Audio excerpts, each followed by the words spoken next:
Live from the Agricultural Training Center in Isiolo, this is Agenda 5. Now, the countdown has begun to a referendum on the draft constitution, and it is 13 days to the 4th of August 2010 for the proposed constitution. Now tonight, Agenda 5 is in Isiolo, where we are giving a platform for the people of Upper Eastern to have their say on the draft constitution. Agenda 5 has traversed 6 regions so far and has heard issues of poor governance and leadership, poverty, underdevelopment, inequality, youth unemployment, marginalization, and land. These are the concerns of the people of Kenya countrywide. Agenda 5 is about the voice of the people during this historic journey. It is about the voice and the decision of the people of Kenya, whether yes or no. Tonight from Isiolo, welcome to Agenda 5.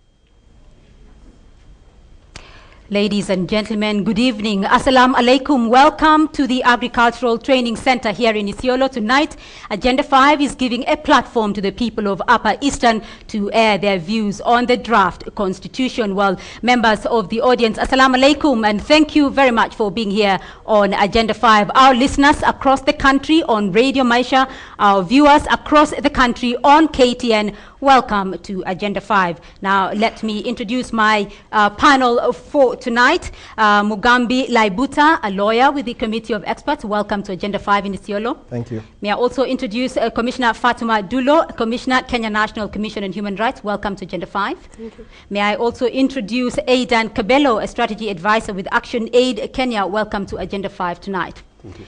Ladies and gentlemen, my first questions tonight will be coming from the audience. This is a people's forum. Let me get the first questions there from the floor. At the back there, go ahead, please. My name is Ismail Ali, Councillor of Wabera Ward. My question is on land. Hii ardhi ambayo sisi tunakaa hapa iko chini ya trust land, chini ya county council. Na wengi wetu si kama watu ya Rift Valley tuko na maeka kubwa kubwa. Sisi tuko na eka ya 50 by 100. Na kuna commission ambayo tunasikia inaitwa National Land Commission. Kwa hivyo ningetaka kujua kazi ya National Land Commission ni nini. Swali ya pili ni hivi. Chapter 7, Article 89 on population quotas. Maana ya population quotas ni nini? Tufahamishwe. Thank you very much. All right, we'll take another comment here. Kwa majina naitwa Ibrahim Wako, mimi ni mkazi wa Isiolo. Niko na maswali 3 kwa Commissioner Fatuma na Adan, ambaye ni advisor wa Action Aid. Swali la kwanza nauliza, sisi kama jamii wafugaji tumenyanyaswa kwa muda mrefu kwa sababu ya mambo ya ID cards. Hii katiba inatutetea kwa njia gani? Swali la pili ni kuhusu mambo ya devolved funds na corruption. Je, sisi kama wakazi wa eneo hii katiba hii inatuteteaje? Swali la mwisho nauliza, tuko na injustice ambayo tunapatiwa kuhusu mambo ya police roadblock sisi kama watu wa area hii. Je, katiba hii inatutetea watu wa area hii kwa njia gani? Asanteni. Okay, thank you. Your comment, sir? Thank you very much. I'm Governor Basso from Sololo. I've got 3 questions here. One of the questions are on the basic rights. Please lift up your mic.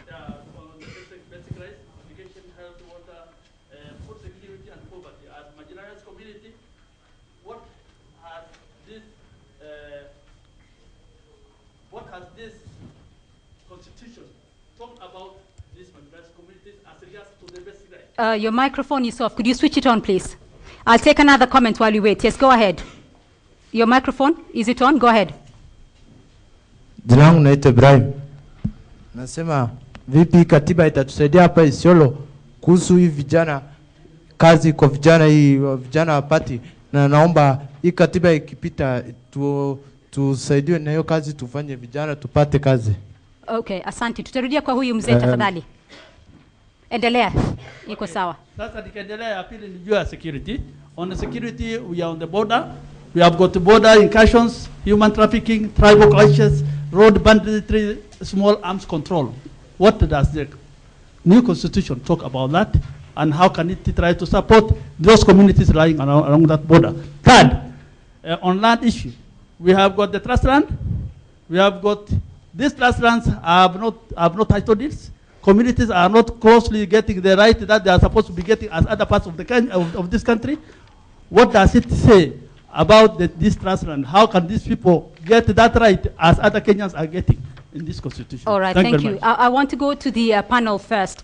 From the committee of experts, the whole question of pastoralist and land issues and the issue of trust land. Please, if you can respond to that.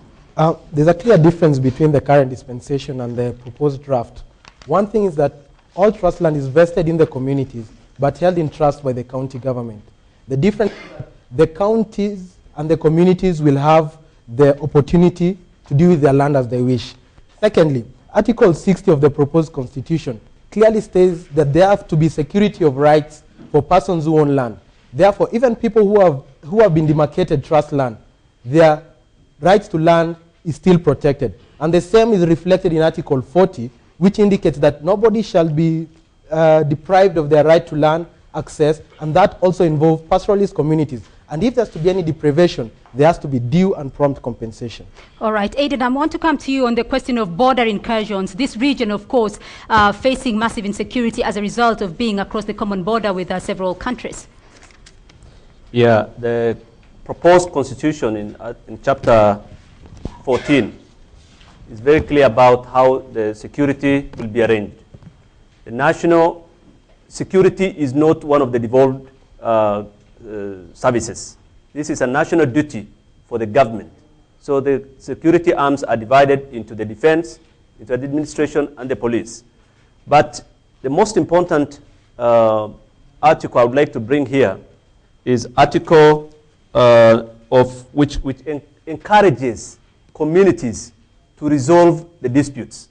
Because there has been in this region a lot of peace meetings. Even today, as we are speaking, there are peace meetings going on. But these peace meetings are not recognized by the law. This constitution recognizes the sanctity of those discussions between communities, those agreements between communities. Article 60 and Article 159 clearly says those agreements between communities are going to be respected in terms of dispute resolution. So this is very clearly supported by the draft constitution. All right, Commissioner, the issue of youth unemployment and entrenching basic rights in the constitution. Now, if I may respond to that question, the issues of basic rights in terms of proposed constitution vis-a-vis the current constitution, the proposed constitution has actually taken care of the issues of basic rights, while in the current constitution it is not that extensively covered. And as a citizen of this country, you have all the right to be provided with basic rights by the government. And if for any reason you are denied those rights, you have a right to move the court and sue the government. And the government has to give a proof before the court of law to ensure that, or to prove that they have no resources to provide you with those basic rights. The other question, youth unemployment. Youth unemployment has actually been extensively covered in the proposed constitution. Although in the current constitution that has not been taken care of, but there is youth forum or youth fund that has been established currently by the government in terms of ensuring the issues of youth are being considered. But the proposed constitution has extensively taken care of youth representation or youth employment in various sectors. At the county level, you will find that youth must be considered, both male and female, in terms of employment at the county level. And that also goes to the appointment in terms of the Senate position, the parliamentary positions. All, they must consider the issues of youth employment. And that also goes extensively to any other employment that the country has to take up.